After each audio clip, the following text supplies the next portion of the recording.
to get a new light bulb. So I have no lighting in my room, so I have to do that in the end. But anyway, so now to show you my astonishing body. But I wanted to do a review on Telephone Negro 2, which is black phone number 2, the second of black phone. And if you haven't seen the first one, you need to go see the first one. But it's one of those sequels where people are saying, and I listened to a lot of various different reviews from all type of people, and basically they're saying that it's like a number 2, a part 2, and it feels more like a part 2, like a series, and a follow-up more than a sequel, because a lot of times sequel are not exactly the match or what you expect, or not a follow-up of what just happened, just before the previous one ended. So this is good because that's what you want. You want to know, like, hey, this is how it ended, and now we're starting right here. Another thing is that it turned out to be way better. So this is what people expect, which is kind of rare, I would say, that having a sequel of something that was really liked. I'm not saying this was the best movie ever, no, it's not. It's pretty good, it was pretty decent, it's Ethan Hawke, and the acting was pretty cool and pretty delightful. A lot of people thought that the mask, the grabber, and his look and his voice and his performance was excellent, but some people think that the mask was kind of weird, and the voice was kind of weird, and it was kind of like theatrical, which it was a little bit, which part of the acting, but that in the first one, because he's alive, it didn't seem to be that he was that evil as he is in the second one, because in the second one is an evil spirit reborn in a dream. He's not actually in a dream, he just appeared to be showing himself alive, actually doing things, make things happen, killing and using his force. But throughout the dream, like in Freddy Krueger, as a lot of people were saying, that they use that same thing when the the evil person, the villain, is killing you, is hurting you, then you're feeling the blood all this throughout your dream, and you don't have to go anywhere, it's just happening in your dream. So if they kill you, then you can be dead even while you're sleeping. Wow, we got 18 people just like this, oh my goodness. No, this is not a makeup over, it's just that my light bulb broke in the hotel and I have to get a new one. I've been too lazy, I have to go ask, and that's why I'm doing this in here. But anyway, I'm doing the review on Black Telephone 2. If you haven't seen it, go see it. I got the chance to see it in Merlin Theater and Premium Plaza, and a luxury theater for $2. On Tuesdays and Wednesdays, they do half price. Most of the rest of the week is between $4 to $5. I'm paying only $2, and here I'm sitting with only like, what, 8 people in the entire room. Leather sofa, reclining chair, so comfortable. You can almost bring whatever you want in the theater too. We're not like in the US where they, you can't even bring a goddamn bottle of water in the theater, or soda, or just take everything away. You can literally bring the sodas and the snack. I mean, there was probably one time out of between Mexico, Guatemala, El Salvador, and in Colombia, that maybe they took my bag away, but that's what's kind of cool when you go to theater here, is that you can bring whatever you want. You bring your chips, you bring your popcorn, you bring your soda, you can even bring your beer if you want to. Hey Sarah Butler, 1208, how you doing? 1208 is actually my birthday, and my sister in reverse. She was born in December 8th and I was born August 8th. Anyway, thanks for being here. So yeah, was saying, so the director's the same, the cast the same, and there's a few, I would say about 7 new characters, including only 2 or 3 characters, and really bring the movie more captivity, more depth to it, which is the camp counselor, why they talking about what's happening, this guy. Then they bring the mother that that they thought had killed herself, but I'm not going to get details, into a sequence in a dream, which we haven't actually seen her really acting, the mother of the brother and sister. Brother and sister, people are saying it's the acting performance is the best with different inks, of course, but him, hi Sarah, good. Thank you for being there. I appreciate anybody's coming, scrolling down, put a comment, say what you think. If you've seen the movie, put down a comment of what you think about the review. I know you can go to YouTube and listen to everybody else and see what they think, but I'm telling you what I think, and I think it's for you to go see it and get your own opinion on it. Hello to Juan Pablo, how you doing? So yeah, Black Telephone Black 2, the movie with Ethan Hawke. So this guy, ever since Training Days, I always fell in love with this actor, and then I saw him in the last movie with Julia Roberts, directed by Barack Obama. Where he was a family man, and there was all this weird stuff happening. It was really cool. I mean, every movie, not all, but most of the movies he's been in is very good actor. He can do almost anything. But surprisingly, I have seen him being a farmer, some kind of French movie where he was falling in love with a little person, and his acting was out of his world, something else. I've seen him in another movie called Taken, was back in the 90s with Angelina Jolie, where he was playing a guy who was a serial killer, was taking on people's faces, character, personality, taking life, and entire life, and then killing everybody. And then when they were done with them, then you go to the next one, because they could not be themselves, so they had to be somebody else every single time. So Salah, how you doing? Good to see you. So yeah, he was excellent in that movie. That was a decade ago. But so here you only see his eyes. They took off parts of the mask at the end, and then you see his mouth, some parts, and then so he had to project most of his acting in his voice and his body posture. And it's funny because when you look at him, you don't see a big guy. He's tall, but you just don't see a really big, heavy, like muscle guy. But for the movie, I guess he pumped up because he looks like a really big, like a Mike Meyer kind of like heavy dude. And he's got the long hair and he's always wearing a mask. So big presence and very scary. And imagine if all you have is your voice and you look, and he just projected that evil monster really good. I mean, I'm pretty scared. Some people said that there was enough scary parts in the movie, and I think there were, and there were a lot of frightening and a lot of scary moments, and actually very intense because they made the movie in the 80s.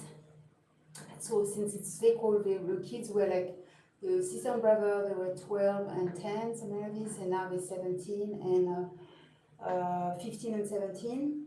The daughter, the sister, she's the one that sees things. She gets clues about the murder, and she sees the victims giving her clues about who the murder is and how it happened. So she sees all the projection, the image, and she can try to help to stop it, or like prevent some more, or just find the killer. And so she was the one in the first one, that helped find the address of the killer and get to having killed to save the brother. And so in this one, both them two are excellent. They look like a real brother and sister. The emotion is there. I would say they're both equal, and they were equal amount of leadership in each movie, I think, because they both have their film presence. But I say on the first one, it was mainly him because he was the one in the cage in the attic.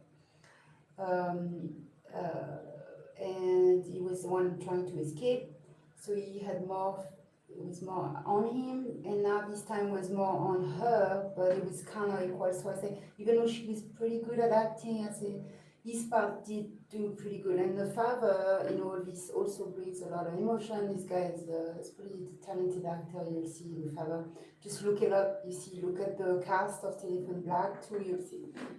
I'll get my coffee and I'll be back. So I'll keep on going on telling you more about the movie. Stay here.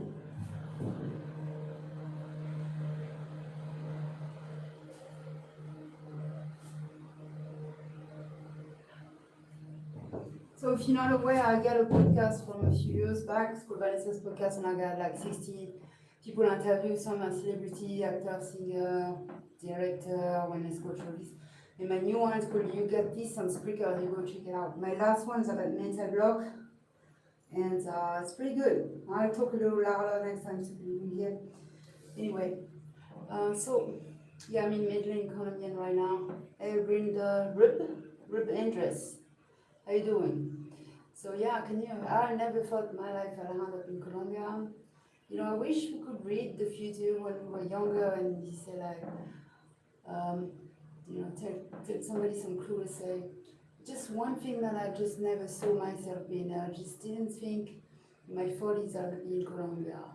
And if somebody had told me that, I would say, right, you're right. What the hell would I do in Colombia? Like, no. But it's funny, you know, because we don't know what's gonna happen. That's why you gotta live in the moment. So let's back up to the movie. So yeah, so the movie starts where the boy is traumatized, even though they killed the grabber. They, you know, and it's been 5 years. He now smokes weed and he's still traumatized and he still has the image from all he's went through, from living down there, for having to see his face every day, from being from being so scared face to face with this monster, and it's just, you know, you just can't get him out of his head, and so he's dealing with this through the movie. And the sister, she's trying to help him and, you know, just kind of consolidate him. And then one night, suddenly, she started having image of this little boy being mutilated in the forest, and then she discovered when it was in an actual camp, and it was like 20, 30 years ago, something like this. And so she gets the first dream and they don't think anything about it. She tries to tell her brother, but he's not listening. Then she has a second vision, the second dream, and she gets the third vision. And then finally, after the third vision, then he believes her, and it's like, and then he hears the phone ringing, she hears the phone ringing. There's also a phone ringing scene in the snow from the 50s when they really the movie started. And so he did bring the payphone a lot, which is cool. They brought a functioning payphone, a non-functioning payphone, and and then they even went back to Yadik, that, you know, was bombarded by police, and they managed to go back in there so they could reuse that same space, which is cool. It brings you back into the number one movie, which was really cool. So everybody from for Halloween, you are getting some kind of costume and the little spiders. I got a bunch of those at the market. They're really cool. Actually, I got about 4 of these huge little spider, and I got little ones. The baby one over here. And this is the one that I'm gonna wear on Halloween. Now I have to get some kind of, gotta get some makeup, and I got a bunch of decoration. Things like this, little cool stuff for my kid, because on Halloween we are going to the main plaza here, and there's gonna be like some shows, and it's gonna be costume parties and so much stuff going on. So I'm gonna bring him out so we can have fun with everybody. I guess it's where to keep this on. So anyway, yeah, it was so good that there was like, oh my god, you know, I just didn't think. To me, it was more modernized and more sophisticated in the filming than number one, and it was more. I think there was less fighting, which I didn't like. The part with the teenager, the kids beating on each other till they bleed. That very violent part, they show you a lot in the first one. I didn't really enjoy this part, and I'm glad there was barely any of that in this one. In this one, it's not about escaping one space, which the first one was all about. You're in that space and you have to find a way to get out and kill the killer. So this was more into like a they call it a sci-fi horror, and it's like mix so between the dream killing sequence, the clairvoyance, and the spirits, and then the spirits comes to that young girls, and she's able to see him and feel him. So that means that he can, even when she's not dreaming, you can transport her into the air, you can throw her, you can strangle her, you can do anything, you can kill her. And so that makes it, it look like she's possessed. So there's a scene in the camp when she goes back to the camp with her brother and another friend.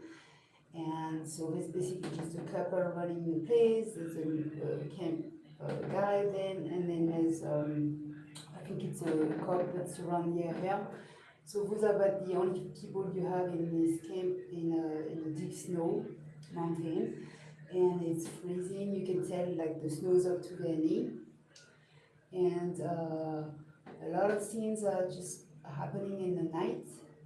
And the only lightning, like people are saying, is like they have is the heater from the room, which is like a little red lines like this, and it use the 8mm camera for a lot of scenes when they disappear in the dark, like when it's the spirits of the brother coming back.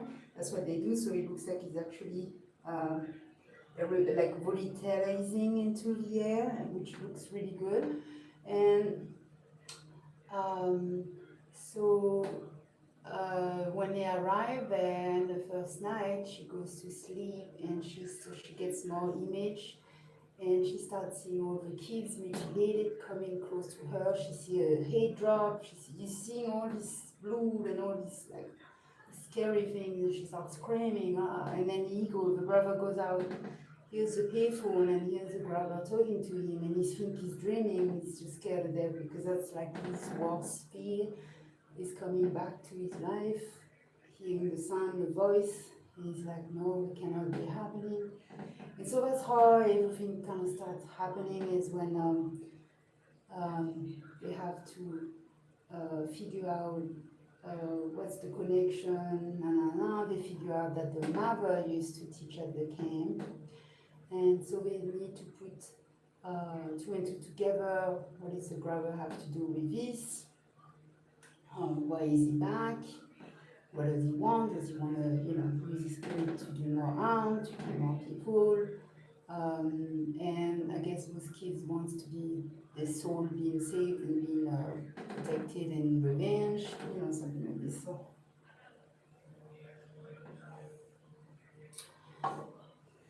hallelujah. So yeah, less than 8 days before we get to Halloween. All right, my baby could come.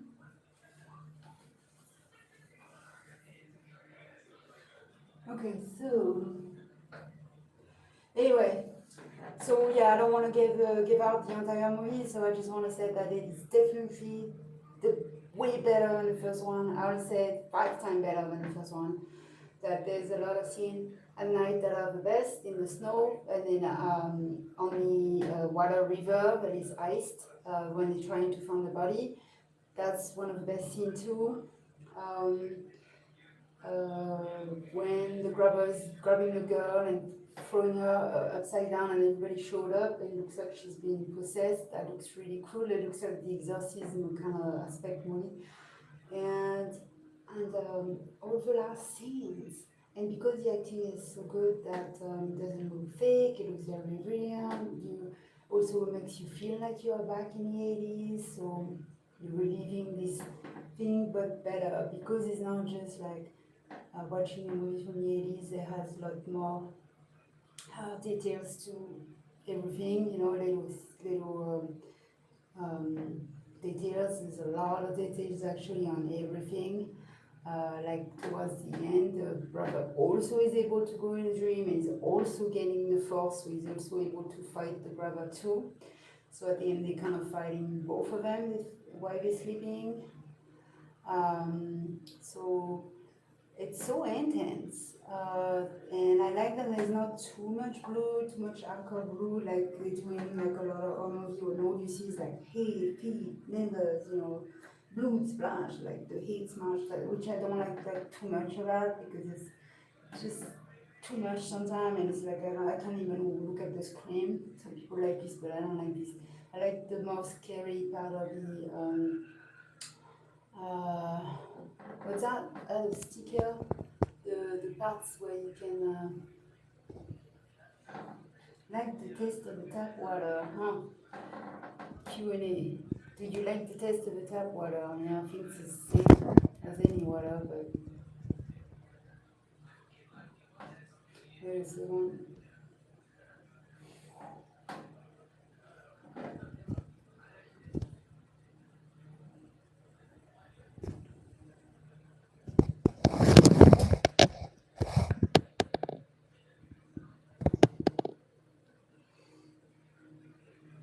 Okay,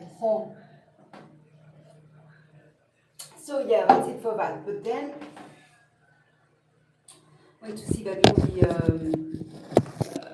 I know the title in Spanish. Heaven is wrong, but it's not the title. It's a new one with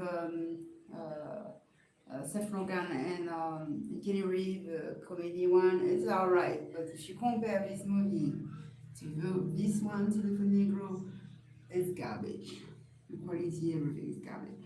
This movie is worth seeing. Alright, so that's it for that.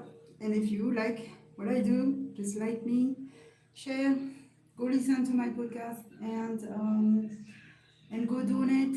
You see my links. 5, 10 bucks sent to Tanzania, clothes, food, things for their house. We send half to Tanzania if you buy the audiobook or my audiobook or the company audiobook. Same thing, 50% goes to them. So everything kind of help out. All right, nice to meet you all. Thanks for joining, and I'm